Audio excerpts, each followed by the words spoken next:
Welcome to the Ground and Pone Podcast, a weekly show for fans of combat sports, gaming, entertainment, and plenty more. I'm Brian Shea, senior editor at Game Informer, joined by Scott Fontana, the New York Post's MMA reporter.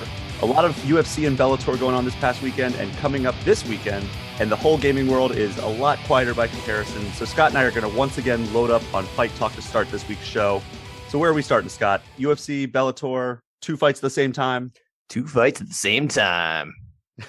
Well, at least we didn't have to worry about that, like with the broadcast schedule. At least one of them was on Friday, one of them was on Saturday. So that was a blessing. Well, this past weekend, yes, but next weekend, we've got 2 nights of Bellator and 1 night of UFC. So it's going to get kind of crazy. Well, hopefully the Bellator card goes a lot smoother than it did last weekend, because last weekend it was just like the 2 biggest fights. And well, I guess we'll get into it, but Pitbull beating McKee was not necessarily a disappointment. It was controversial to some people. I thought Pitbull won that fight. I don't think, honestly, it was particularly controversial that Patricio Pitbull beat AJ McKee. I mean, AJ McKee thought so.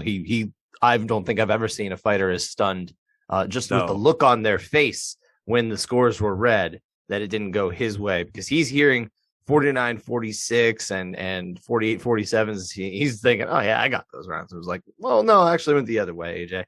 And look, that's what happens when you're in the fight and you hear from your coach, from your corner, you're up 4 rounds to none. From your dad. You're going to look, he's been his trainer. You know, his dad had a very solid career, not one that really stood out, but absolutely, like he I think at one point he won like 18 or 19 fights in a row or something like that. It was a really impressive regional run. He lost 1 split decision in the UFC. It was not the most engaging fight. And then the UFC said, no, we're good. So he didn't really get a real great fair shake. But he knows his stuff. He knows his fights. Having said that, terrible advice. Absolutely terrible advice. To tell him he's up 4 rounds to none. I mean, realistically, at least we're talking about a close fight in this fight. Because I think on the whole, like if you were just, throw out the round by round, 10-point must kind of thing, it's a close fight. It was a close competitive fight. It's just in most of those rounds, Patricio Pitbull did just a little bit more to be able to get the round based on the way they score a fight. And he came away from it and he was disappointed, but I don't think there's actual controversy here. I think it was just a close fight that went one guy's way and very justifiably. And honestly, what I have the most problem with this fight in general is the fact that it happened at all. Like AJ McKee had nothing to gain from this fight. Absolutely nothing. He beat him in the best case scenario possible. I'm not saying they shouldn't rematch down the road, because I do think that there is some merit and some, I think we should praise AJ McKee for being willing to go out there and prove it again, even when he had nothing to do. Because I do think that the first fight didn't necessarily prove who was the better fighter, just the better fighter that night. You know what I mean? Mm-hmm. It's similar to, although not even to the same degree as like Conor McGregor and Jose Aldo. That fight lasted, what was it? 13 seconds? 13 seconds. It proved nothing about whether Conor McGregor was actually the better fighter. But credit to Conor and the one thing here, he knew to get out of Dodge. Yeah. He knew he couldn't do better. So he's like, all right, moving on. Well, so that's AJ should have followed in his footsteps. And unfortunately, Patricio already relinquished the lightweight title. Otherwise, they could have done the rematch at 155, and then AJ would have had a ton to gain. That's what he wanted. He was very mad about this, actually. I spoke to AJ last week, and he really didn't like that. He was frustrated. He was treating this fight as essentially his lightweight title fight to, whether he was getting the belt or not, whatever. I think the way he looks at it, as he explains it, is to be the champ, you have to beat the champ. So he doesn't even look at Patricky Pitbull, Patricio's brother, who is now the lightweight champion after Patricio Pitbull dropped the belt. Hopefully non-Bellator fans are following Patricky and Patricio. That is, look, he is the champion, of course, but yeah, he won a vacant belt. So I get what AJ's trying to say here. But again, there was really just not that much to gain. He didn't even get a belt out of it. Like, he probably should have just gone up and gotten that belt. And then look, if you want to, after you have the 2 belts, maybe you go face Patricio again. I think that was a tactical error on his part. And I'm always a proponent of a champion staying in their division, defending their belt, taking on all comers. We're seeing Kamaru do that right now. We're seeing Volk do that right now. And I think that is honestly the more impressive feat overall. The problem is that this was a rare opportunity, similar to Conor, which again, I wish Conor would have stayed in 145 and defended against either Jose Aldo again or another challenger at 145. But it's a rare occurrence that you have such star potential, and you got to capitalize on that. And the way you could have capitalized on that with AJ McKee would be to take him up to 155 and have him rematch Patricio there for the belt, or take on his brother Patricky and be known as like the Pitbull Killer. I guess so. That's a pretty awful nickname. It is, but you know, how terrible. Peter's not going to like that. It's it's not a great name, but like, you know, it's some sort of some sort of moniker. I get you. I'm teasing, of course. Yeah, I really do wish that it was handled more. Let's say more smart for his career, AJ McKee. Again, like, you can go get the belt and then you can go fight Patricio. I think there would still be a lot of merit there. At least it's not the first fight after he beat him. I don't know. It is what it is. He did what he did. You know, his contract got extended when he won the belt last year. So there's 3 fights left. I think there's some curiosity about whether the contract is still extended because he's not the champion. I mean, I would have to think based on, you know, the way this works. It activates a champions clause, which adds 3 fights. I don't imagine it's something where the fights go away if he loses the belt. So I imagine AJ McKee's still got 2 fights left. That's the way I've kind of envisioned it as well. But I wanted to ask if you had any additional insight. But like, from what I understand, like, when he won the belt, that automatically tacked on 3 more fights. Right. And those don't go away if you lose the belt. Like, they're not contingent upon him holding the belt. So I think that's, I mean, probably how it works, but I didn't know if Bellator does something a little bit different than the UFC does. Scott Coker wasn't like, I think they were asking him afterward, and he was either playing dumb or was dumb and didn't know. So either way, that's the thing you should probably know. It's either annoying or it's come on, Scott. And I've talked to Scott. I think Scott's a bright enough guy. He certainly cares about the sport, about martial arts. He's very martial arts oriented. Mm-hmm. Like, you want to criticize Scott Coker for one reason or another. The man loves martial arts at his core. So that is really hard to take away from the man. But yeah, come on. We just want an answer. Like, you can get this answer, and I'm sure you probably could have known it before if you didn't already. It's maybe a good thing, honestly, that Bellator really dropped the ball on promoting this one. Boy, they did, didn't they? Like, nobody knew this fight was going on.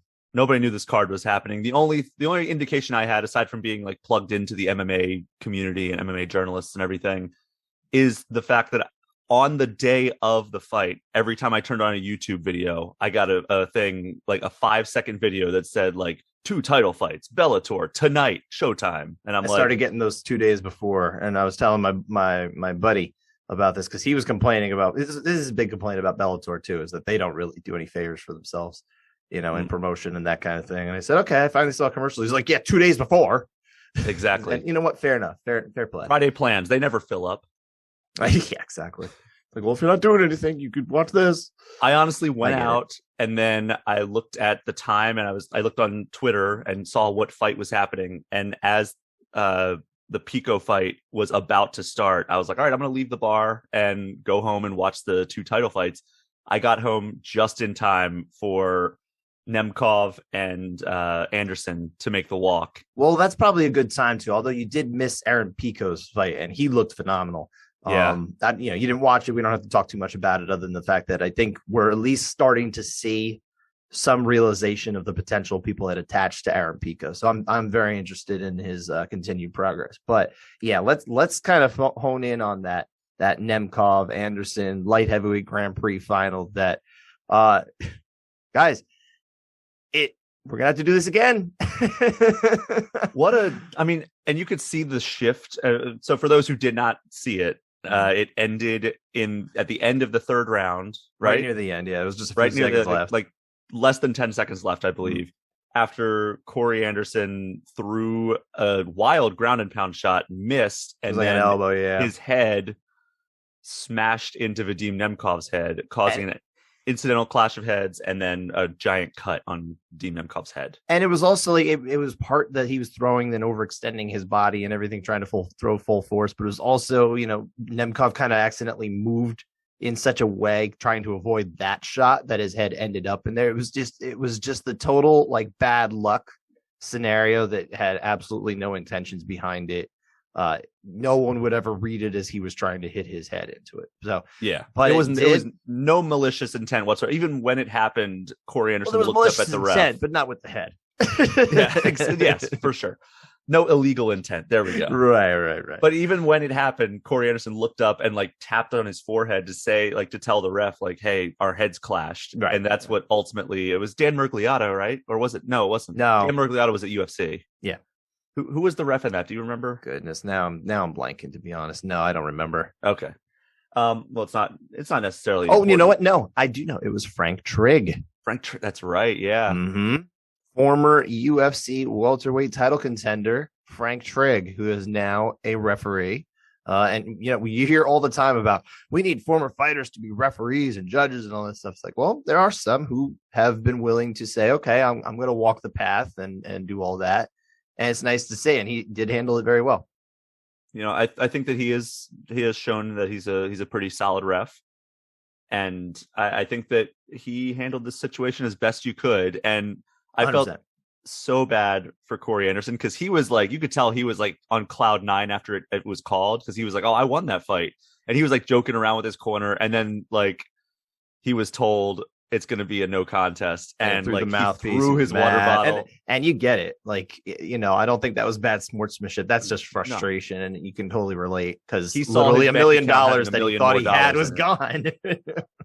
100%, yeah. So I don't blame him at all, and like you could tell he was like pissed, and when they were doing like the official decision, and like he was like staring daggers into Vadim Nemkov. And then afterwards, like, it's this isn't your fault. And he went over and he's like, it's not your fault. And he gave him like a hug and everything. Yeah.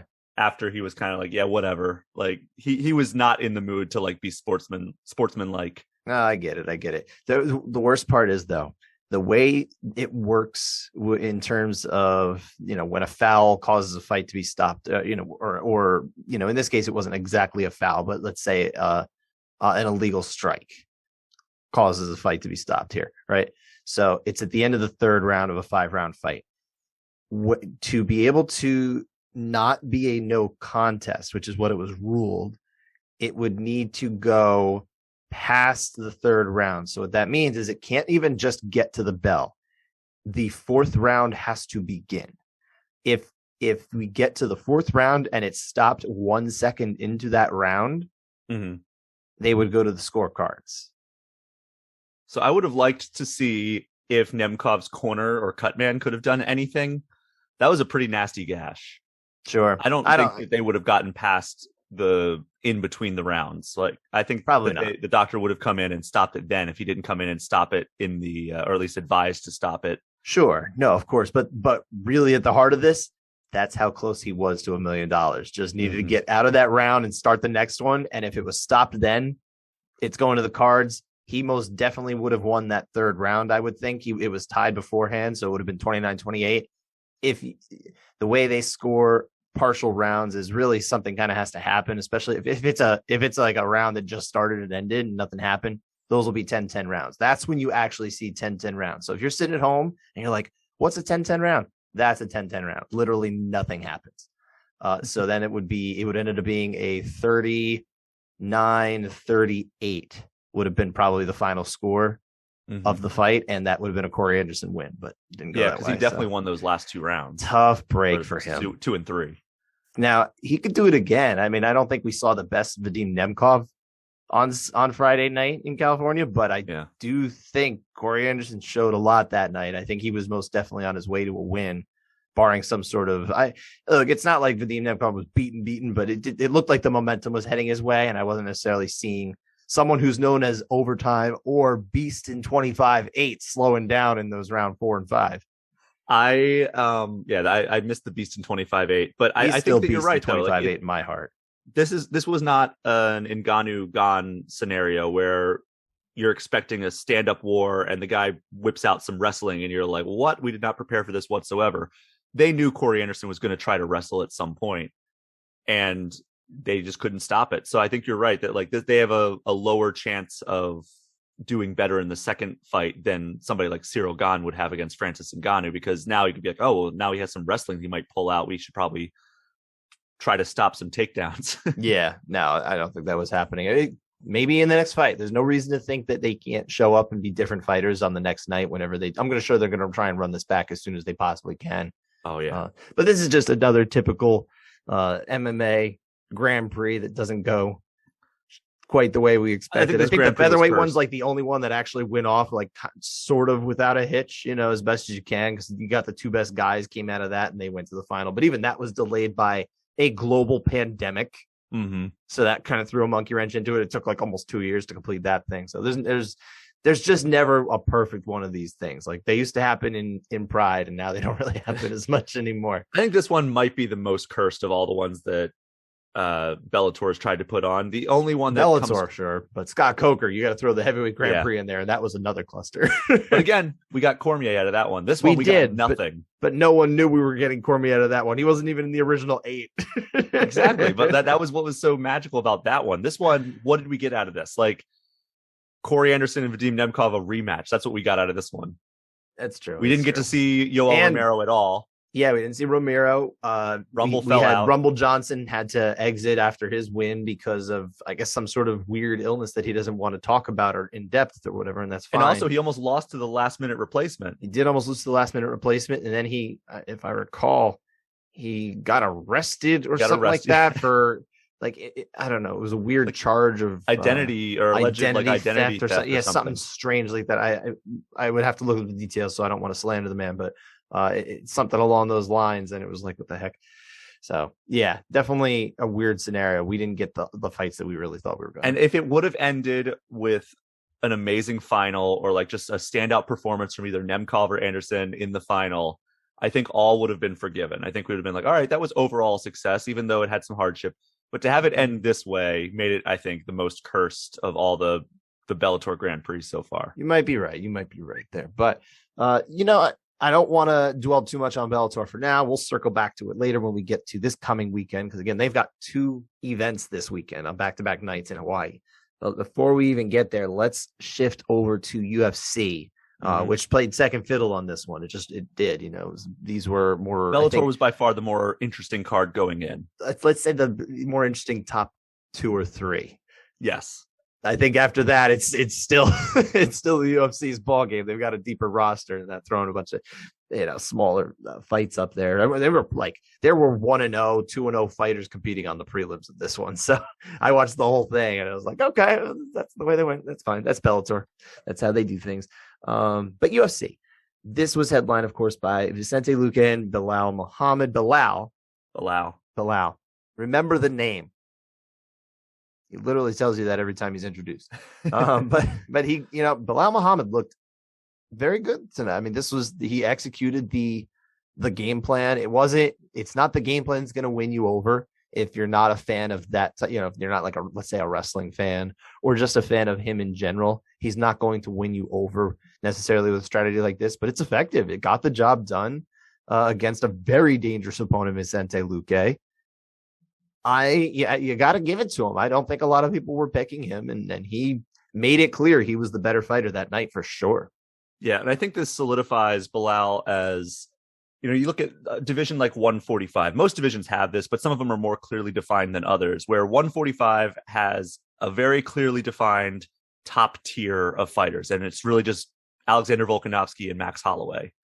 And then there's a very clearly defined second tier with people like Brian Ortega, and you're going to start seeing that, I think, up in 170 more and more, where Kamaru is pretty much just far and away above everyone. Maybe Hamzat's up in there, maybe Colby's up in there, but I think you can at least include Colby in that group. And I don't look. One thing anyone should understand about me: I'm not a Colby Covington fan at all. But he's earned that credit spot. where He's it's given due. Kamaru two very competitive fights. He's fought almost 10 full rounds against Kamaru Usman, and you can argue that he won almost half of them. You can make an argument that he won almost half of them. It's not that hard to do. He got stopped the one time. He had his jaw broken. I didn't mind that. He was quiet for a little while after that. But yeah, I mean, he's in there. It's just it's more like 1A and then like 1G, because he's not even 1B. He's just 1G. He's down there. I think that is the top tier. That's that area where it's Kamaru, Colby, and then who knows what Khamzat ends up being. But right now, I'd put him in the second tier. Yeah, I don't think I could put him up there yet. Like Belal, alongside all the other challengers like Gilbert. You could put Gilbert Burns in there, sure. I think he proved to be at least close to his equal. Yeah, so I think that we have these tiers developing at 170 now, and I think that Belal has shown that he belongs in that second tier. Like, he is no longer like kind of like he doesn't belong in like the gatekeeper role, right? He belongs in the tier above that, where it's like these are the guys constantly vying for a trip on the merry-go-round around the contendership. I don't think Belal Muhammad ever did belong in that sort of gatekeeper role, so to speak. He was always kind of on the come up, I'm pulling up his resume here really quick, and I'm not going to rattle off a billion names, but if you look here, he lost 2 out of 3 to start his career, including, of course, the fight to Vicente Luque in New York almost 5 years ago. But I mean, since then, he won 11 out of 13 fights, one of which was a no contest. Another was a decision defeat against Jeff Neal, another game fighter. He doesn't win in New York, apparently, by the way. His last 2 losses, Belal Muhammad, are in New York, although he did win in Brooklyn. So, boy, he fights in New York a lot. It just occurred to me. He does, actually. I've been to a lot of his fights. But I was the way I was looking at him was, all right, we have Kamaru, Colby at the top tier. Then we have people like Leon Edwards, Gilbert Burns. Leon Edwards, until he proves otherwise, that is, because he's next up, allegedly, for Kamaru. So if he beats Kamaru, obviously he proves himself or gives Kamaru a hell of a fight. He's going to show that he belongs in that top tier with Colby and Kamaru. Sure. However, right now I put him in that second tier. And I think Belal has shown, despite the fact that he was kind of being pieced up by Leon in their fight before the eye poke, I think that he's shown that he belongs in that same tier alongside people like Gilbert and Leon. I think there's no way to know how the rest of that fight would have gone. I remember at the time thinking, okay, we kind of saw, he was getting pieced up. But look, it's a long fight, and he's proved that he's got the gas tank. He can go a ways. Maybe he's able to take control. I don't know. I don't want to take that from him. I also want to say that I think that it's a bummer that he had to do this against Vicente Luque, like give such a great performance against Luque, because I was really wanting to see how Luque would do against some of the top guys in this division. I think Luque, realistically, if he got a win here, depending on how it shook out with the Kamaru Usman and Leon Edwards situation, it's possible that he could have been the next contender in line for the belt if they wanted to keep Khamzat busy. If they wanted to give Khamzat against, let's say, Colby Covington, for example, that's a pretty big fight you can put together. If they want to line up another title defense for Kamaru Usman, if he wants another title defense and all that kind of stuff lines up, maybe it is Vicente Luque. I know from speaking with Kamaru in the past, he definitely saw Luque as a potential like real challenger threat kind of thing. I think they've trained together. He's familiar with him. Who knows? That could have been an interesting fight. I think we know now probably how that might have gone. I think probably the takedowns would have been way, way too much. And look, Kamaru Usman can do a lot to you. So we'll see. We would see about that. I'm not even going to rule out Vicente Luque as a title challenger down the road, but he's got a little bit more work to do now. And he's got to shore up that big hole in his game, which is the takedown against top contenders. You know what I mean? That's where he's got to be better. It doesn't matter if he can stop most of them. He's got to stop the top. Yeah. And I still really enjoy watching Luque fight. I think he's up there, maybe not quite the level of Justin Gaethje as like must-see TV, but I think that his fights are among the most exciting fights of any fighter in the UFC. Sure. No, absolutely. He brings the action. I mean, you can certainly look at his resume and you can think of a bunch of fights that were just bangers to watch. He's got I'm just going to highlight a few off the top of my head that I like real quick. I'm looking at his resume here, but him versus Tyron Woodley was an incredible fight for as long as it lasted. That was a really entertaining fight. He's got 4 fights of the night bonuses on here. Brian Barberena, Mike Perry, Wonder Boy. He's got a couple performances of the night against. Was that the one where Mike Perry's nose was sideways? I think so. I'm blanking a little bit. There's anything that happened before the pandemic. Sometimes it's a little hazy because it's almost like life just ended and we started anew. But that was a split decision. He got in. They were in Uruguay when they fought. That was a neat trip to South America for the UFC. But yeah, I'm definitely interested to see if Luque can keep going. I'm always interested when he's on the card. So if unfortunately for him, he does fall off as a contender at some point, I think as long as he wants to do it, he's going to be a fun action fighter. You could just put it in there against guys who are going to throw, and it's going to be fun. He's going to make a living for as long as he probably wants. And also, I did verify that he did, in fact, claim all of the cartilage out of Mike Perry's nose. Nice. With a flying knee. Yeah, that'll do it. That will do it, indeed. That'll get you. That's how they get you. So I don't know if there was anything else you wanted to touch on this card. Like, I think overall the card was not quite as underwhelming as Bellator's card. It was a weird card, though, because we had 4 fouls. They were actually technical decisions. A bunch of them were knees, so like kind of have to call them rather than kind of the whole like here's a warning. Usually you do an illegal knee, you don't get a warning. Yeah, so. I do like Aljo's tweet about it. It's like, oh, so are we all acting now? I am speaking with Aljamain Sterling this week, actually. So, oh, nice. Yeah. I'm very much looking forward to that. See if he's. I'm curious if he's almost like getting tired of it, or if he's like, no, this is fun. I'm going to ride this forever. Oh, I bet he's having a blast. It seems like he's having a blast. You know what? Good for him. I love it. I think it's fun. Like I'm actually really all about this. Like this version of Aljo, it's going to make people interested in him. It's definitely making him an interesting guy. The one thing I do want to say, because I think we could probably just about put a bow on UFC Vegas 51. But before we do, I have to highlight the weird thing that happened at the very end of Munir Lazez's clear 30-27 victory over, and I'm blanking now, I got to look it up again, Ange Lusa, who's a newcomer to the UFC. 30-27s all around. It was a good performance, solid fight. He goes out there and in his post-fight comments says he wants to thank his friend Daniel Kinahan. Not only did he say that, and he made sure that he's like, no, I want to say this. Like, it's really important that I say this. It's super important that I say this. Yes. Daniel Kinahan, for those who are not plugged in to the Irish drug and weapons trade, is a reputed mobster in Ireland who reportedly specializes in execution style murders. So you can understand why when this name comes out of the mouth of a fighter, it's a little weird.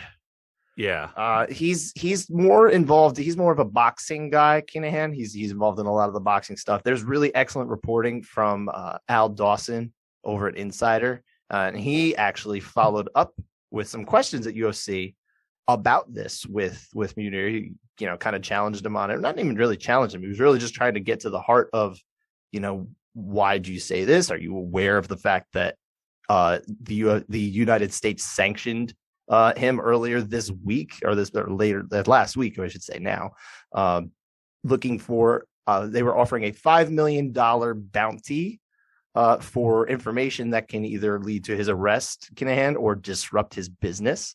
So there's a very serious thing going on. This isn't just hearsay. This is like real stuff. So he goes out there and he says, I just want to throw my support behind this guy and make a point of it. Mm-hmm.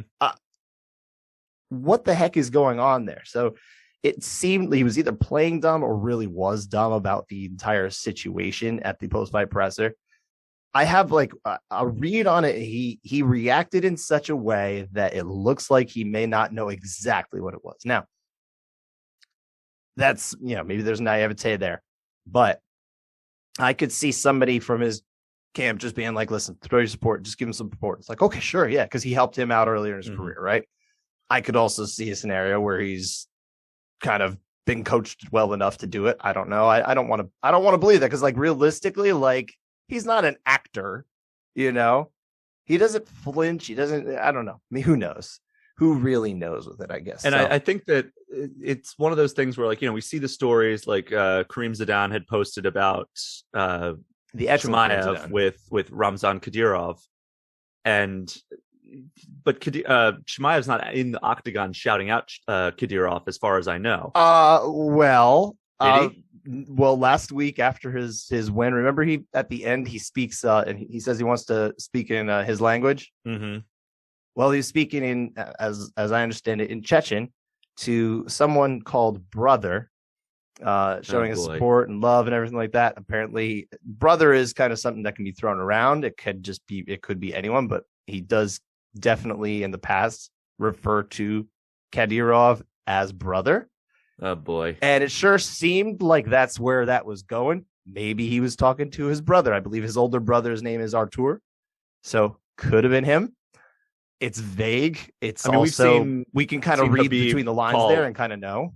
We've seen Habib call Daniel Cormier brother a million times. So, sure. I mean, it could be thrown around to be anybody, but you're right. Yeah, that could potentially have been a call out there, but he didn't name drop him in the octagon, make it a point to say it. So that's why. But he's being a little too smart there, is what I'm really saying. Sure, but what I'm pulling back here is Munir Lazez brought the guy's name into the octagon, so I think it was 100% fair game to drill into that at the post-fight press conference. Oh, absolutely. That's journalist doing his job. Al Dawson set a really great example for a lot of the media in the room in doing so, in pursuing actual journalistic exploits during this. And he's not doing it to be sensational. And the crazy thing is, just from talking to him, and he posted a little bit about this on social media, he didn't go to this event looking for this. He'd been reporting about Kinahan all week because of the boxing stuff he does. He does a lot of boxing reporting. He came to the UFC just to do a bit of the recaps and that kind of stuff. That was it. And all of a sudden, Kinahan's name comes out and he's like, oh no. So he runs back to the scrum area and he's like, I got to ask these questions, because it's like, this is what I do. This is literally like his specialty. So he thought he was getting a night off. Totally did not. And he's by the way, you should definitely be following him. I'm going to give Alan a shout out. It's Alan Dawson Sport, at Alan Dawson Sport on Twitter. You should be following him. He's giving really good coverage to the whole Kinahan scenario. If you really want to understand it best, go to him. I actually did throw him a follow as well after that exchange, because that was such a good job at a press conference, which it's hard to do real journalism at a press conference, let alone a UFC held press conference, because they usually give you the wrap it up symbol or signal, or the keep it moving yell across the room, as Lazez's team seemed to do there. Well, they were certainly trying to get the conversation going. They didn't like it, but they're not going to, so I can understand that. But no, I mean, look, anyone can ask any of those questions at these press conferences. There's a lot of, I think a lot of people have some misconceptions about how exactly the UFC handles, let's say, controversial topics being brought up by media. What I think they really don't want is for you to question them, the UFC. I don't think they like that one bit. And I think depending on how far you push it, you might cross lines with them that should not. And I'm not saying anyone shouldn't do it. I'm saying, as a journalist, like, just know that if you cross that line, there could be retribution. But a good journalist will say, we got to do it anyway, right? Most people just won't do that. But I think it's a different thing if you're just going to, and not trying to go after fighters, but if you're asking tough questions of fighters themselves, I don't think it sticks to the UFC very well. So I don't think they care that much. It's a weird thing. I think it's a little different now than I think it used to be too, when they used to ban a lot more journalists. Now, look, Ariel Helwani is not at these events anymore, that he's not with ESPN. So I think we could pretty much read into what is happening in that scenario. I don't know for a fact that Ariel has been, banned, so to speak. I wouldn't speak on that. I would let Ariel be the one to kind of reveal that, right? I think he said that in one of his shows that he's not banned. He just chooses not to go to most of them now. Sure. And you know what? I can understand it, because it's a hassle for him too. And realistically, he has figured out by now that he can do his job without it. Yeah, he's killing just it. fine. So good for him. Good for Ariel. Hardworking man. I've had the chance to. I'm on the Mixed Martial Arts Journalists Association with him. We're on a committee together. So look, we're not best buddies, but I think we get along just well and we work well together. And I have a lot of respect for the way he hustles out there. Few that can do just what he does. Yeah, and this new iteration of the MMA Hour just kicks all kinds of ass. So good on him for escaping a situation he seemed not super happy in, and can't blame him. Getting the best out of it. Yeah, for sure. I think we could at least move on from this past weekend. Do you want to kick it forward to this coming UFC, or do you want to take a break from the fighting, maybe get into games? It's up to you. What are you thinking? Let's just wrap up the fighting right now. Let's get into a little bit of this weekend, because I don't think there's a whole lot to talk about this weekend, honestly. There, even with 3 events going on, yeah. Oh, actually, and not true. There's 4 events going on because one of them is on Wednesday. PFL starts this week too, sir. Oh boy, it's a chock full of MMA weeks. Yeah, I think you're right. We probably have to wrap this up. Let's start with PFL, just because chronologically speaking, that is next. Do you have interest? I'm just curious where you're coming from as a fan, because you're not embedded in this sport and having to cover it. So did you care about PFL like before we had to start doing the show, and now you had to at least be aware of it? I mean, I yes guess. or no? It's fine. Like if there's a PFL fight on and I happen to have nothing going on, like I turn on ESPN Plus and it's like, oh, PFL's on, or like I see people tweeting about it, I'll turn it on. I'll probably watch some of this card. I didn't even realize that this was I just pulled up the card and I'm like, there's some names on here that I like. Like sure. I like Shoeface. I like. I spoke to Shoeface last week. Yeah, I feel like Jeremy Stevens versus Clay Collard could be a banger. I think that would be a banger. Absolutely, annihilate him. Who knows? At this stage in his career, Clay Collard, he's a good fighter. You keep it standing with him, man. It's a tough world to be in. Hausch Manfio is fighting Don Madge. Manfio, of course, won the lightweight season last year. He's back with this one. So this event, this PFL 1 is what they're calling it for 2022, is Wednesday night, and it's all lightweights and all light heavyweights. So Shoeface, Antonio Carlos Jr. is the defending champion at light heavyweight. Hausch Manfio is the lightweight defending champion at, like I said, lightweight. Yeah, this isn't that bad of a card, honestly, for a PFL card.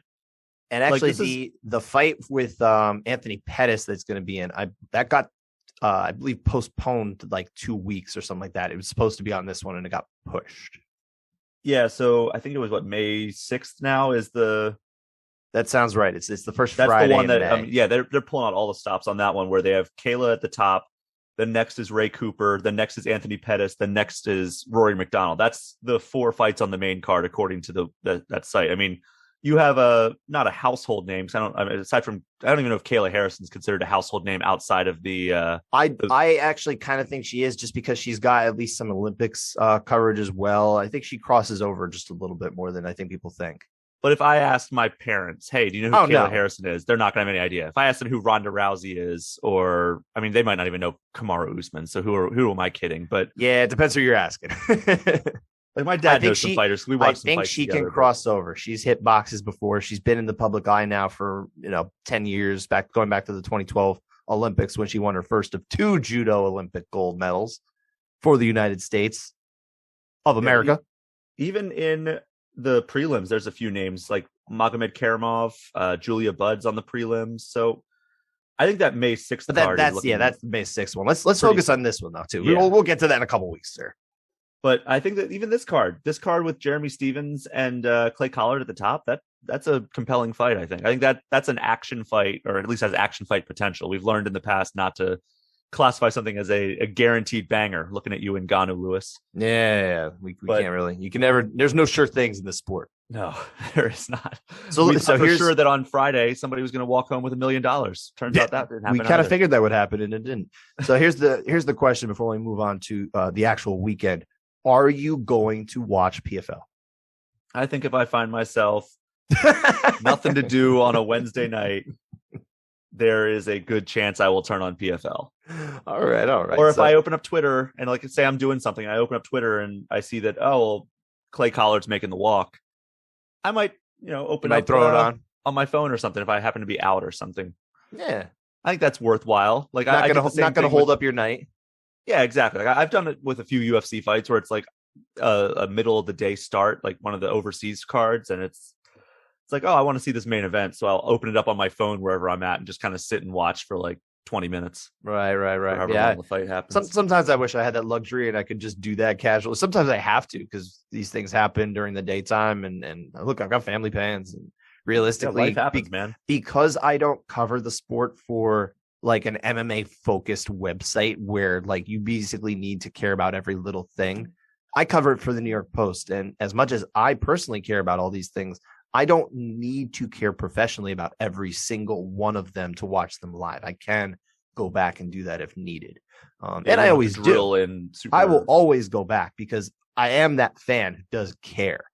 I really am. It's just, I'm not beholden to it in the same way someone else is. And that gives me a little bit of freedom in a sense. I like it. I like where I'm at with that kind of thing. But yeah, let's move on to the weekend. Let's focus on Bellator has 2 fights, right? Mm-hmm. And my friend Dan Urban, who I do another podcast with, he kind of compared these two. The Friday night one, they're both in Hawaii. The Friday night one is almost like a Strikeforce Challenger series, going way back to the Strikeforce thing, where yes, there is a title fight at the top between Juliana Velasquez, the flyweight champion of Bellator. She is defending her belt against Liz Carmouche, the former two-division challenger in the UFC. Almost disrupted the entire development of the women's division by taking Ronda's back in that first fight. That would have been something. That would have been wild. That is one of the ultimate MMA what ifs. Yeah.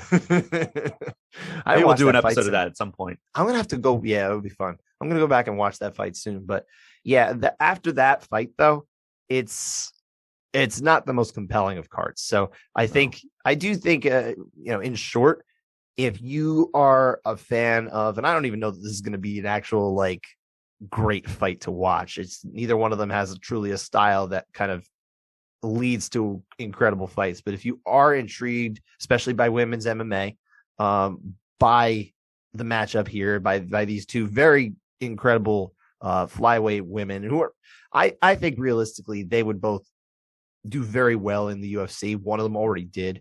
Juliana Velasquez, I think, has been a very good prospect in the sport for many years. I've been aware of her development, and she's, now she's not a prospect. She's a champion. I think she would do just fine. You want to watch that, fine. But that's really the only reason to tune in. Did Hill fall out of the co-main? Who's Hill? Because I'm seeing on the Bellator website, on the poster, it says Hill versus Barzola. And I like Enrique Barzola, so I'd probably tune in to watch that. But then I know Enrique Barzola is on the card still.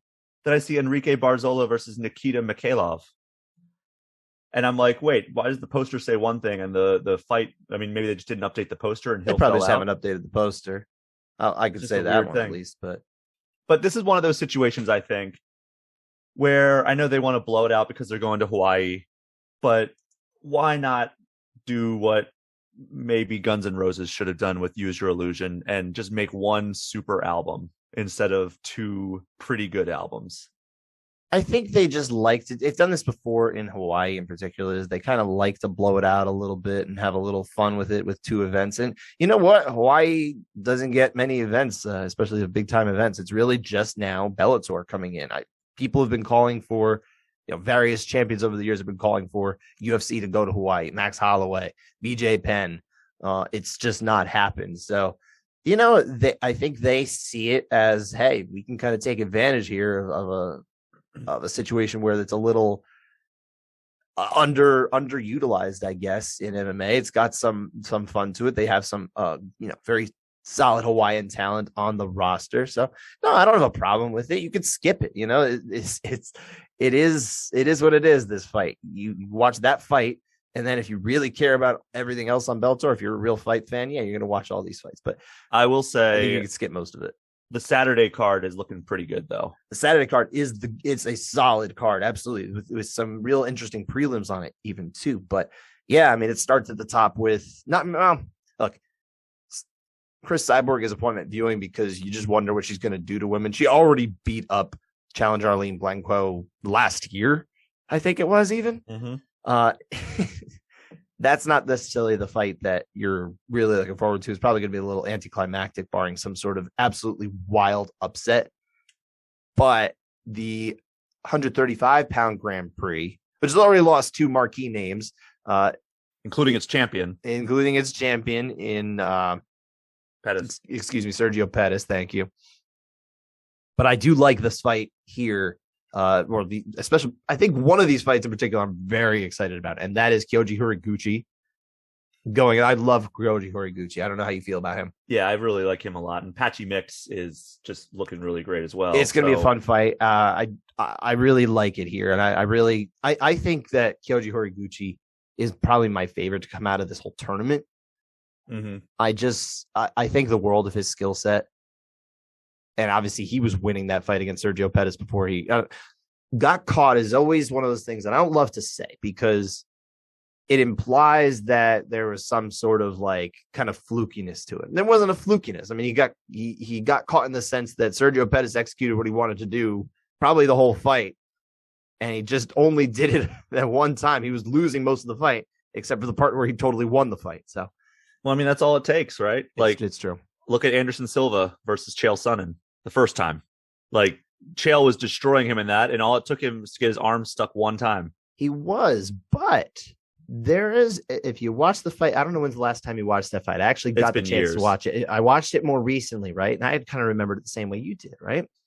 But as I watched it recently, and we were doing it for kind of rescoring the fight in like kind of a different way, right? Early on, absolutely, Chael's just doing work. He's doing work. But slowly, it's not that Anderson's necessarily taking back the fight, but it's definitely the degree to which he's taking damage and losing is going down.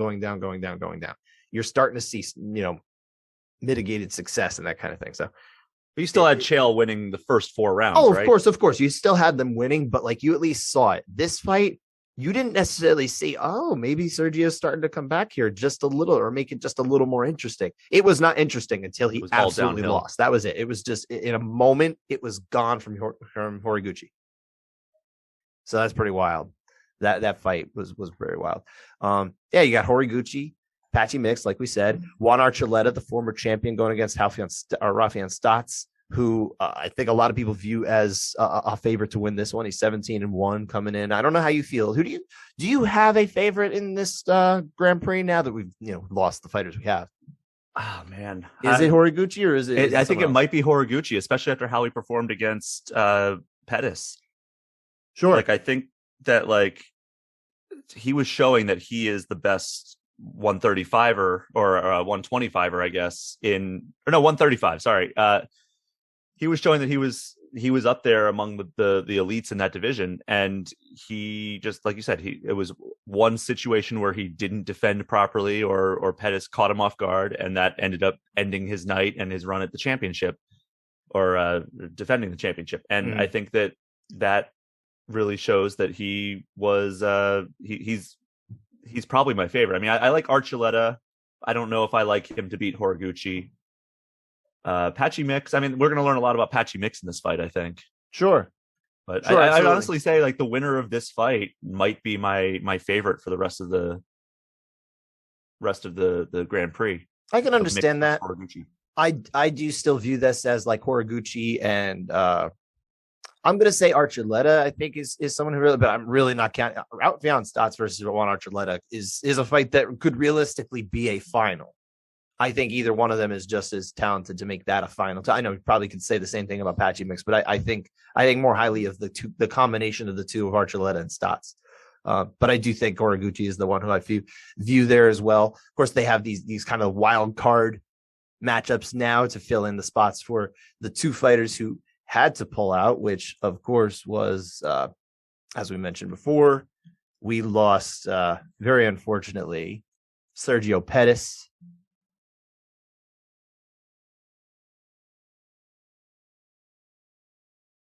And James Gallagher. That was two of the biggest names in the division. Just kind of Thanos snapped out of existence in this tournament, unfortunately, because they would have added a lot of excitement into this. I love the way that Bellator does it, where every fight is a title fight for the champion in the tournament. Yeah. Though I think that they have to do it the other way with this situation. I know it sounds like Pettis is going to be out for a while, but I think they should do it where he's the final boss for whoever emerges out of this tournament. I mean, it kind of will work that way, but I want to say that someone is being one of these fights is actually going to be treated as a or maybe it was supposed to be treated as a or no, I think it's going to be an interim title shot is like what you would get at the end, or an interim title at the end. Maybe I'm mistaken here, but I could have swore I saw that. I'm not seeing it anywhere else. So you know what? Don't believe me. What do I know what I'm talking about? You know nothing. I know nothing, Jon Snow. But we still more than me somehow. The wild card fights, though, the ones that are going to decide who gets into the quarterfinals against Magomed Magomedov and Leandro Ego. Those two fights go down. I forgot about Magomedov. Excuse me? I forgot about Magomedov. Yeah, Magomedov, yeah. On Friday's card, too. Those are the wild card fights with, of course, Do they just have the brackets up anywhere? I am looking at the bracket right now. It's actually on Wikipedia. Is realistically the most updated. I know it's correct here. So it's Wikipedia, but I know it's right.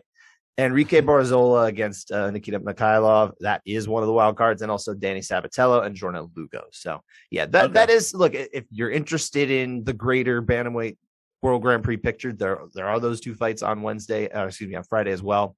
You could check them out for sure. Barzola is an interesting fighter. He's got some UFC experience. So yeah, I mean, there's at least some intrigue there, but I still think that Friday one is kind of the let's call it the appetizer before the main course of it really is. I mean, there's a couple of interesting fights on that Friday card, but Saturday is definitely the main course for Bellator. And I would say maybe the main course for the entire weekend of MMA, because looking over at the UFC Vegas 52 card, I don't know if I see a whole lot that I'm in love with here. Not a big fan of this one. Yeah, I can understand why. Like Clay Guida's always fun to watch. The main event gets a lot of guff, and look, it's not going to bring in viewers. That's where I think people are looking at it and they're criticizing. It's like who that's already not very interested in the UFC is going to turn this on. Like, it's probably not going to steal away any viewership from, let's say, the USFL. You know, that which is like the curiosity of the moment, because there's not a whole lot going on in the sport. Well, that's not even true. There's the NBA playoffs and that kind of thing. But I'm kidding about the USFL. But nonetheless, like, this is not the deepest of cards. Amanda Lemos versus Jessica Andrade could determine the next strawweight challenger. But after that, I mean, it's like, you know, do you want to see Clay Guida at this point? You know, if you like that, that's fine. Always. I like Alexander Romanov, the heavyweight.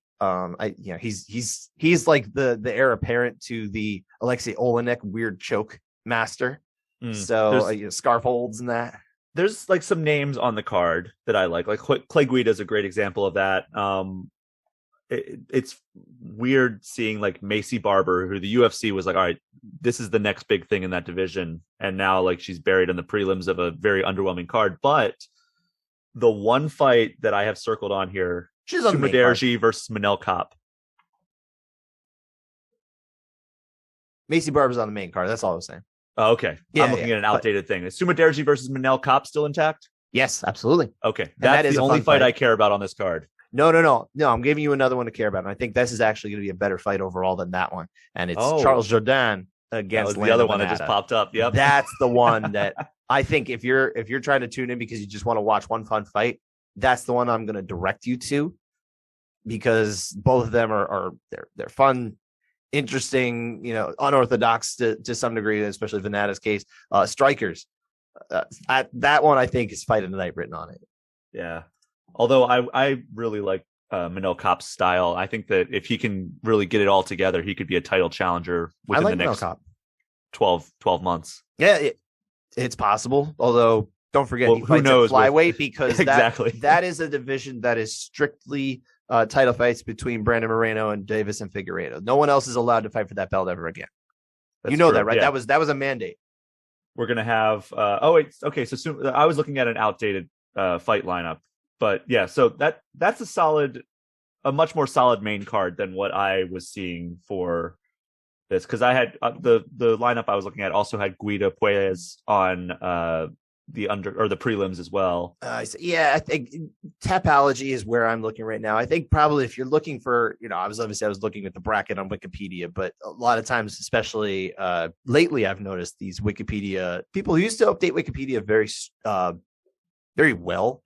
it's not the same way anymore. I was actually Tapology, looking they at dedicate themselves to this, and it's fantastic. So you should go to Tapology whenever you can. I was actually on I'm not going to shout out because it was incorrect, but I was on a prominent MMA focused website. You were? Uh-huh. So I guess they just didn't update it. Oh, okay. But yeah, I don't know. I think that if I tune in for this main card, sure, the main event is not something that's going to change my life. It's a number 1 versus a number 10 and using the UFC's rankings.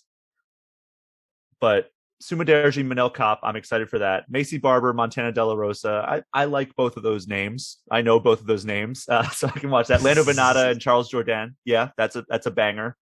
Clay Guida is always fun to watch. I like me some Tanner Bozer. Sure, and why then not? The main event is whatever. So Yeah. if I tune in for the main card of this fight night, I think that I'll probably enjoy at least 2 of the fights.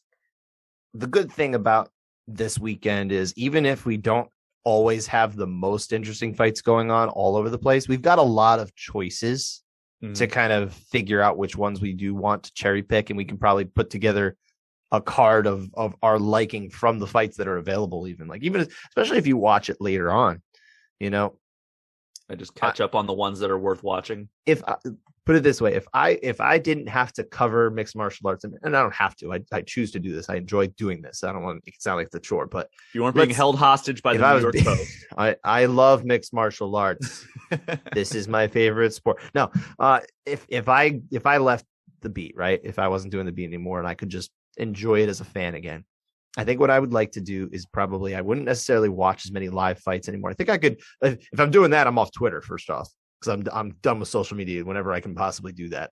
Love you guys. Follow me. Also, spoilers galore for live events. Yeah. I could find ways to avoid that. I could build in blocks and things like that, I think. And watch the ones that I must watch absolutely like live. But like someone like this, I could say, okay, maybe on Sunday I'm going to I'm going to say to somebody like, tell me the fights I should watch, right? And I could cherry pick. So that's the way I would prefer to do it. I think you could probably make yourself a pretty darn good event out of probably the whole smorgasbord of 3 fights, 2 Bellator, 1 UFC, and just watch a really fun card on Sunday. Yeah, if we're just making a super card, you could make a really good card from the three weekend events anyway. I mean, PFL, if you throw that in there, you can make an amazing card. Sure, absolutely. Although I kind of like the idea of Wednesday MMA. I've pushed for Wednesday being, and this is the only Wednesday I think. They go to Thursday and then Friday in successive weeks, which is another weird thing to do. First off, to not want to give people a schedule they can rely on. It's, dude, just pick Wednesday. PFL, just pick Wednesday. I've said this to guys before. I'm like, I really think Wednesday is an underutilized day. You should do it. So I saw the Wednesday, I got a little excited, and then I looked ahead. And I'm like, oh, you're doing Tuesday and then Friday. So remember when UFC really confusing us? Their first week at Fight Island, they did like a Saturday, Wednesday, Saturday schedule, and that was amazing. That was. I don't think that was the first. Was it the first one? I thought. I thought that was the first week in Fight Island. It was like Wednesday morning. I was watching. It was Michael Chiesa and Neil Magny, right? Is that the fight? Am I remembering that right? I don't know. That was such like that week blurred together, but that does sound right. Yeah. But regardless, that was basically it. I was watching Wednesday morning MMA. I'm like, hey, this is cool. I like this. I actually could get behind this. But Wednesday night, I think, is a totally underutilized night for mixed martial arts. I'm curious what everyone else thinks. Like, do you really want your Friday and Saturday nights especially Saturday nights, to be blocked off by MMA every week? Or do you want like that Wednesday kind of break it up? Give us different nights. We already have other sports that take up designated days, like college football is Saturday, NFL is Sunday. You know, there's a couple of exceptions thrown in there, like Thursday nights and Monday nights and Friday nights. But like, I don't need another night of my week taken up every single week with fights. I miss the days when the UFC was putting on fewer shows, but there were also more shows that were putting on good, interesting cards that you really wanted to watch. There was Strikeforce, there was WEC. Those were kind of the main beats there. But when they had that, you did get Wednesday fight cards, even from the UFC. And I really like that. I miss it. I'm always going to want more of that. So we'll see. But you know what? I'm a little UFC'd out, dude. Yeah, we've talked a lot of fighting. I'm fighting out. I want to relax. I want to kick back with some gaming talk. So, real quick, why don't you tell me what it is you're playing?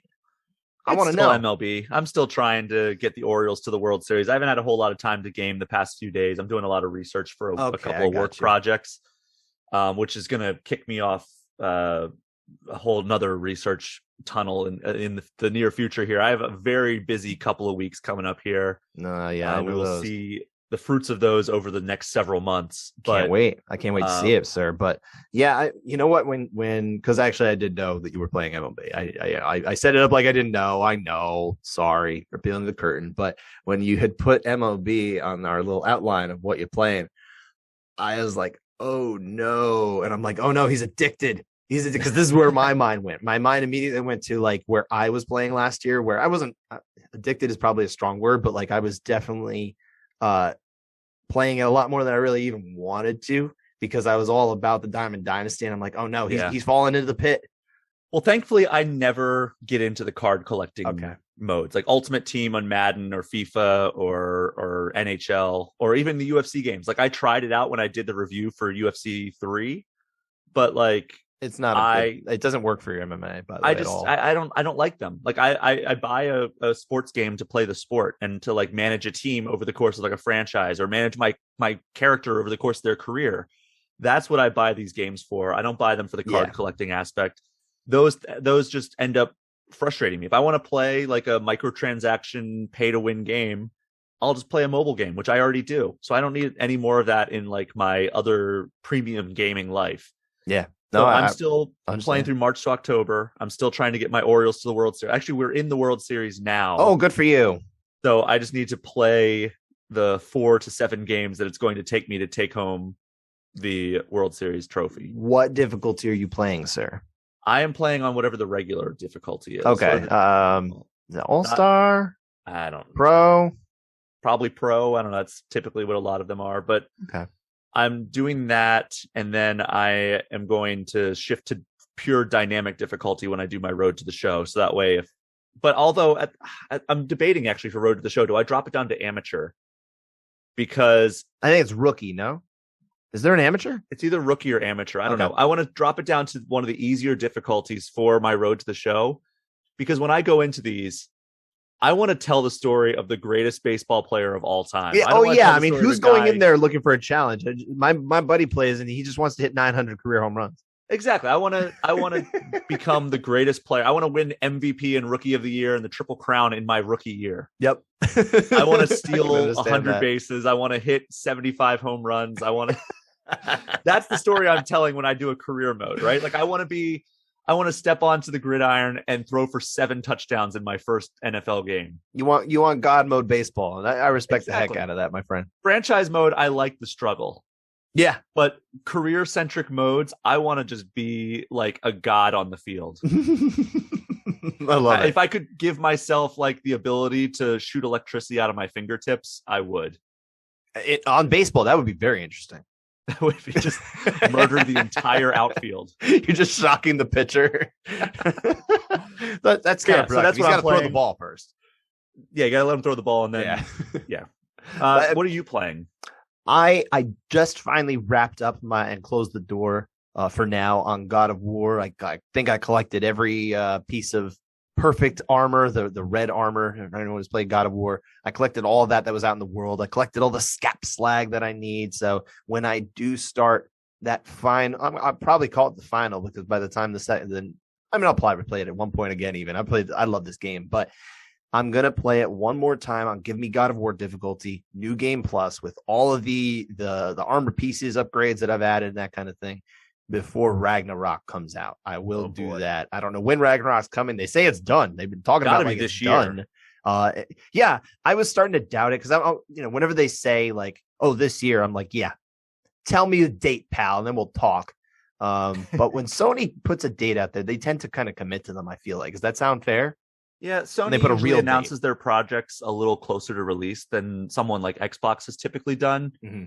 And I would say Nintendo actually does that a lot more than it used to recently anyway. Like, we got Breath of the Wild sequel development back in 2019, but that was, they're very good about telling you like how far along a game is in development. Like when I met with Aonuma after they announced Breath of the Wild 2, he was like, yeah, this is very early in development. Like we're not like in any kind of place to like talk about any specifics, but like here's some high level stuff. And Sure. I think that also they'll let you know if like a delay has to happen for a reason at Nintendo, because like what was it? It was Metroid Prime the 4. They basically let us know, hey, we have to restart development on this because it wasn't going in the right direction. So we're giving it to a different studio and we're basically starting over development. This happened a couple years ago. And that is something that I do appreciate, because like they're not the most open company by any stretch. I mean, as somebody who has covered Nintendo for over a decade now and has a Nintendo focused podcast, it's almost impossible to predict what Nintendo's going to do. And it's also almost impossible to know what's going on inside the hive mind of the Nintendo collective, because you could be like, oh, well, this move or this game that they should release would make so much sense. Like their app, they would be stupid of them not to. And then they'll never do it because it makes too much sense for Nintendo to do that. They definitely like to keep us on our toes, don't they? They really do. So I think that PlayStation is probably the most predictable in that regard. Like they're very reliable in terms of like giving release dates and sticking to them and release windows, but they delay games too. Like, and nobody is immune, pardon the word use there, but nobody's immune from the effects of this pandemic. Like everybody, I wrote a story about EA Sports. Maybe I brought it up on this podcast before, maybe I didn't. But I wrote a story in mid 2020 about how EA Sports had handled the transition to working from home, everybody working from home, and like the pandemic and what it did to them. And I talked to them about, to circle back to MMA stuff, about the photo shoot they pulled off with Israel Adesanya and Jorge Masvidal for the cover shoot of UFC 4. And basically like 2 days or 3 days after the pandemic had hit the US in full, they were still getting Israel from overseas, from New Zealand, over into the US, and Jorge from Miami up to Vegas so they could do this photo shoot. And basically they had to like sanitize everything. Everybody was staying apart from everybody, and they still managed to do this photo shoot like in the midst of the the first couple of weeks of the pandemic. That is wild. Which is so wild when you consider like how locked down everybody and how paranoid everybody was in those early days. Early days, like, yeah, for sure. That was like the days where like, oh my God, if I'm in the same room as another human being, like I'm gonna get this thing and die. Like that was kind of how everybody was feeling at that point.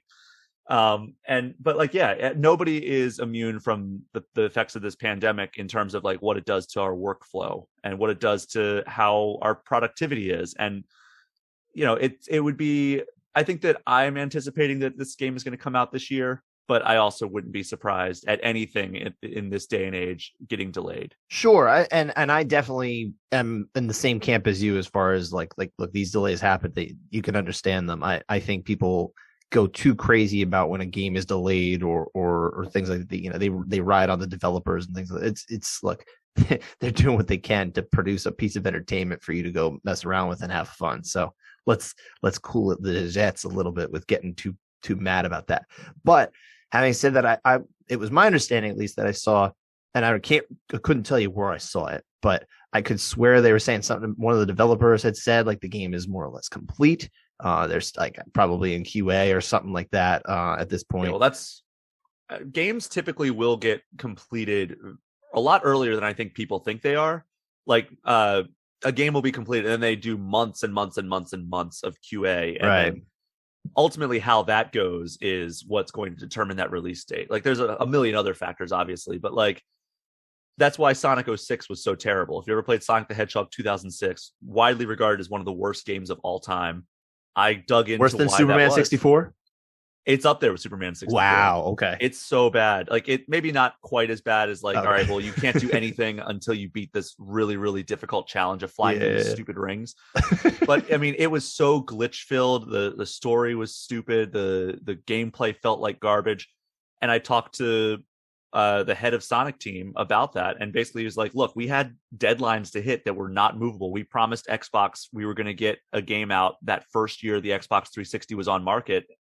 And we had to hit that. So like we had to we made the call that quality assurance was out the window, essentially. Like we had like, which is the worst thing no that can time, which we saw what happens when that occurs. And like, they've learned from that lesson. They've learned from that mistake, and they've tried to give themselves time, which like Sonic Frontiers, it's supposed to come out later this year. That was originally scheduled to come out last year. I talked to that same guy in 2019. I said, hey, when's the next big year for Sonic? And he's like, 2021. That's when the next game's coming out. We're going to have all kinds of announcements and all this other stuff. Then the pandemic hit and delayed everything by basically a year. But at least they did it in the name of making sure that this is a quality product. Sure. I'm glad you brought up Sonic, though, because I did finally get to take my my family to see Sonic the Hedgehog 2 in theaters. Nice. How'd you like it? Because you liked the first one. Your kids I liked the first one. A lot. My kids then liked the first one after I showed them. Everybody liked it. My wife came along for this one. She didn't even see the first one. We didn't get the chance to show her. I don't think she cares, to be honest. But, you know, there's not a whole lot to set up. I told her in like the moments before it started, it's like, oh, yeah, Sonic came from another planet. He's here. He made some buddies, and Robotnik is on a mushroom planet. Yeah. Did I sum up the movie? Sure, like some emotional beats will hit harder, like right. But you're not going to get that from my explanation anyway. Exactly. I think I did the exposition part of that. So yeah, she got in. She enjoyed it. My kids are having a great time. My youngest really enjoyed that Tails was orange. I enjoyed that as well, but mostly just because it was true to the character. He's 4, exactly. He's 4. Although I thought he was a little more like a yellowy orange in here, so I don't know if it was the right shade. But I think my boy didn't care anyway. My brother, by the way, when he was, I would say, about your son's age, he had an orange obsession as well. I remember he made a list for Santa one year for Christmas, and at the top of the list, he wanted orange shirts. Okay. I don't know why his obsession with orange was at that point, but he wanted orange shirts. And like, kids never want clothes for Christmas. It depends on the kid, I guess. But yeah, more or less, you're right. Kids typically do not want clothes. They want toys, they want video games, they want all kinds of fun stuff that they can enjoy. But he was just like, I want an orange shirt. Yeah. So I understand, I guess. I don't understand, but I get it. No, sure, of course. Your brother's probably a well-adjusted human being now, right? He's a pastor now. Oh, very nice. Yeah. Is he wearing orange frock? Is that a frock that they wear? He's not a priest, but I'm terrible with the terminologies.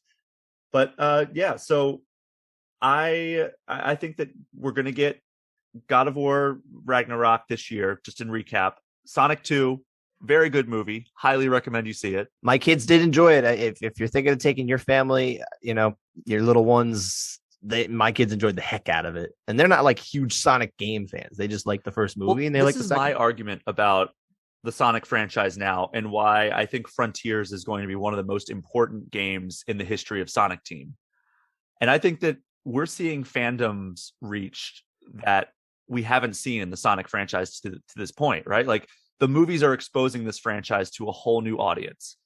And if Sonic Team can put out a game that makes it so people aren't like, because all these people are going to be like, all right, I just saw the Sonic 2 movie, I want to go play a game about Sonic. Mm-hmm. Like, that's the same way I feel when I see a Marvel movie. I'm like, I want to play a really good Marvel video game right now. But like, modern Sonic anyway, like when you look at like Sonic Forces, there hasn't been a very good Sonic game for a while. Sonic Mania, incredible. Same year that Sonic Forces came out, Sonic Mania was amazing. But people are going to want to play a modern Sonic game like Sonic Frontiers. And that's why this game, I think, is going to be so important for Sonic to the development team to capitalize on this newfound popularity for the brand. Like, there's never been more awareness on the Sonic franchise since maybe the early Genesis days. Yeah, absolutely. In the console wars days. Yeah, back when Sonic allegedly had a higher Q rating, which measures like pop culture mainstream consciousness, than Mickey Mouse at a certain point. I mean, if you can find data on it, fine. But yeah, I have trouble. I've tried to find data on it, but that is the claim that the former head of marketing at Sega of America told me when I was talking to him about like the importance of Sonic back in the 90s. That sounds like something someone who was the former head of marketing would try to say, because it's not verified. He's not tied to them anymore. So, I know, but you know how it is. He was one of the guys that was responsible for the iconic Sonic 2 poster with like that they recreated for this movie, where it was Sonic and Tails standing in front, and then Robotnik with his hand on the 2. Mm. So it was.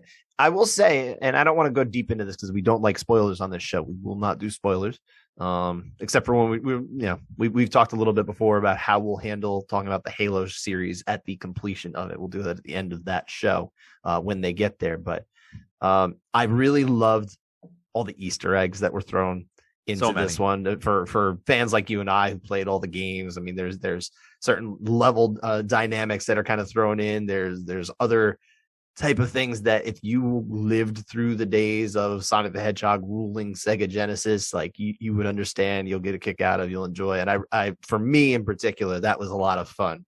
But that you can also enjoy it in general because my kids and my wife have no idea what those are. Yeah, so I got to go to an advanced screening for this movie probably 2 weeks before it came out because I was prepping to interview the cast and the director. And I remember it was just me and my editor-in-chief in the theater. And then there were 2 security people just kind of like pacing around us, making sure we weren't recording anything, making sure nothing weird was going on. And I just kept looking over at him and be like, because it was a theater, so like it was just us in it, so we could like talk a little bit with not disturb other people, which was kind of nice.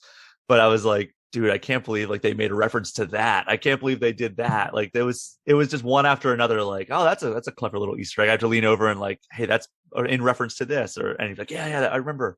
And I'm sure you got more of them than I did because you played way more of the Sonic games than I have. Yeah, there were a lot of like even down. Like I'm not going to spoil what it was, but even down to the name of the coffee shop. I caught that. I caught that one as well.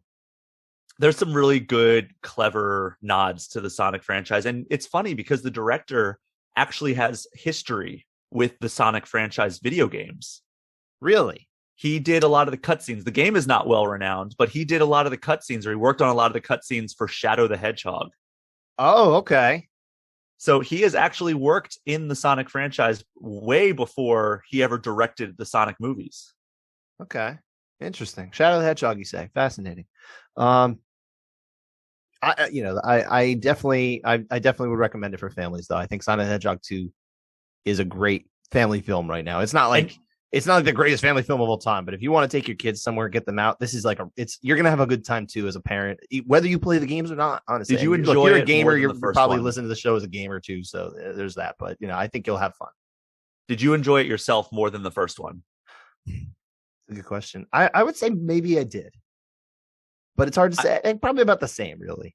I think I enjoyed it more because I think the jokes landed better in this one. There were some that didn't land, but I think Jim Carrey was a lot more unhinged in this one. And I think that he really, really embraced the role this time around.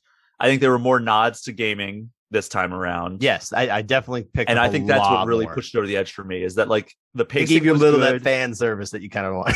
Because that's what you want ultimately when you go, whether it's a Marvel movie, a DC movie, or a Harry Potter movie, you want to see the thing that you've been seeing either in a different medium or whatever, like whether it's comic books, actual novels, video games, you want to see that translated up to the silver screen. And like the snowboarding scene, the airplane scene, those are all things that I've seen in Sonic the Hedgehog video games. Sure. And now to see them translated, at least loosely, to the big screen was something that was really cool for me. I also enjoyed Knuckles in this one. I think the way they kind of handled him in I don't think this is spoiling anything, but it reminded me of the way they do Drax in Guardians of the Galaxy to a degree. It's not the same. It's not 1-to-1, but there's some similarities in the way the characters kind of portray. It's a warrior character from another world that has no concept of humor, basically, or how this world works, and is finding humor in very it fish out of water. So yeah, it was a good. They did a good job with it, and I don't think they made a joke with the character, so I enjoyed that too. But yeah, Idris Elba was great. Yeah, absolutely. Idris Elba was an interesting character in that movie. My favorite character, Sonic and Knuckles and Idris. Yeah, that's right. I don't really have much more to add about Sonic, but we were talking a little bit about MMA games before. You mentioned UFC 3. I did want to mention I did finally play the Bellator MMA Onslaught video game and streamed it over PlayStation Now. It's a PS3 era game. It's What do you want to know? I only played a little bit. I actually will play more. And is the roster as small as that website that I found? Yes. Hey, you got Michael Chandler. It's an 8-man roster. You got UFC star Michael Chandler in that game. UFC star Michael Chandler and current Bellator featherweight champion Patricio Pitbull, current lightweight or featherweight and lightweight champion. The Pitbull brothers are in this game still, correct? Wow, what a roster! Almost half the roster is very relevant in 2022 MMA. Modern MMA. Later. You gotta give them that. They were very, very prophetic when they chose that roster. They were like, "Hey, we only have space for 8 guys on this roster, man." Well, you must want to know more. Come on. I want general impressions about the how game. Does it play? What are the modes that you get to choose from? All right, so the modes you get to choose from are Super Fight, which is essentially exhibition mode. There is a kind of like a career tournament path kind of mode, which I didn't get the chance to play yet, so I can't. Could you imagine the career mode in that? Is it just all created fighters that you're fighting against, or is it like you just fight these same 8 guys or 7 guys over and over again? Well, I don't think it, I'm guessing here because I haven't played it, and I can tell you more maybe next week. I'll make sure to play before next week.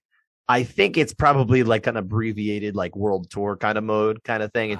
You probably just play through those, is my guess. But really, at its heart, this game, it's not a simulation. It is very much arcadey, and it feels arcadey. And I actually kind of like that part of it. I really do. I think that there's room for an arcade style MMA game out there, kind of in the vein of what I like to bring up is Def Jam Fight for New York, which always felt kind of, I know people will, a lot of people are going to call it a wrestling game. I actually look at it as an MMA game. I really do, because there's all the different styles and that kind of thing. And it really doesn't play out as much like pro wrestling style as Def Jam and Vendetta did. They took it out of the ring. They took it to the streets. And, I liked kind of that setup. It was fun. And I did appreciate that they brought that into, the Bellator game here. It's not particularly good at it. You know, it's not broken. It doesn't feel broken, except for when submissions happen. That feels broken. I haven't figured out how to win the submission minigame, which is just button mashing. I'm pretty good at button mashing. I can't come close to winning it right now. I'm sure there's a trick that I just don't know. But right now, man, if it's a submission, if I go for it or if I'm trapped in it, I'm either going to lose it or I'm going to lose the fight. And it's annoying. So I'm seeing there's a character creator. There is. I haven't tried that yet either. Okay. So I'm just looking at screenshots online right now. By the way, since you're playing it on PlayStation Network or PlayStation Plus, you did not have to pay for PlayStation Now, it. yeah. How much do you know the price of this game? I do. I want to know how much you would pay for this game if somebody was like, all right, we're going to actually take this off, but you can buy it now. How much would it take for you to buy this game? How much would it take for me to want to buy this game? Like how low like would the price have to go? Yeah. Knowing what I know or being like blind? No, knowing what you know. Like say like you're playing this game right now. PlayStation announces up Bellator MMA Onslaught's taking off the PlayStation Now lineup. Like, but hey, if I want to play it again, we're going to give you a name your price tool here. What would you give to give fair valuation of this game? I'll give it $2. $2. Okay. It's a 10-year-old mixed martial arts game that wasn't very good when it came out. So $2 I think is perfectly fair. Looking at Xbox, maybe generous. Looking at Xbox Marketplace, it is currently $10. Ooh, sorry. You're going to have to give me that 80% discount or better. Also, why do fighters, according to the screenshots here, why do some of the fighters glow? Glow? Oh, okay. So there is, you can execute if you press L1 on the PlayStation, you can execute in certain scenarios. I think when you get someone kind of rocked, a Bellator moment, I believe is what it's called. Bellator and essentially moment. That's like almost like a finishing move. Is it where your heads accidentally clash and you lose $1 million? That's a Bellator moment right there. That would have been prophetic, wouldn't it have been? That would have been hilarious. But yeah, I mean, it's essentially moment. Like a finishing move type of thing. It just like automatic wins the fight. But you don't get them all the time. I did get it. I want to say once or twice. I played like a good 12, 13 matches one night. It was just kind of like rattling off matches in a row. I was just doing rematches. I was Mike Chandler, and I was going against Patricio Pitbull. That just seemed like the one I wanted to keep seeing over and over. So I didn't really want to go back and forth between pick and fights. So I said, okay, I'll just do that. And yeah, I got it a couple times. When the fights ended by submission, I was not happy. It was kind of annoying. I'm like laughing at it, how stupid it is. I'm not getting mad, but it was just like, man, this submission mini game feels very broken. I feel like if you have access to PlayStation, do you have access to PlayStation Now? No, I was gonna buy that deal Okay. that you bought, and I just didn't. Kept But on I living your might life. eventually at some point. I Yeah. actually, I think I will be getting access temporarily Okay. from PlayStation themselves, so I can look into it and like kind of talk about it and cover it and everything. Yeah. Well, when you do, I feel like you and I have to kind of go against each other in this one, right? Oh God, Figure out who's the better Bellator MMA onslaught player for it'll once and probably for be all. you. I mean, I don't know. I'm not going to sit Who here and knows? train for it. But yeah, we can figure something out there. We will have to do that. Before we close out, I did want to follow up on something that we had talked about on episode 2, way back in the day. We were talking about the Teenage Mutant Ninja Turtles Cowabunga collection. I will always talk about Teenage Mutant Ninja Turtles. Of course you will. And I have great love for the Ninja Turtles as well.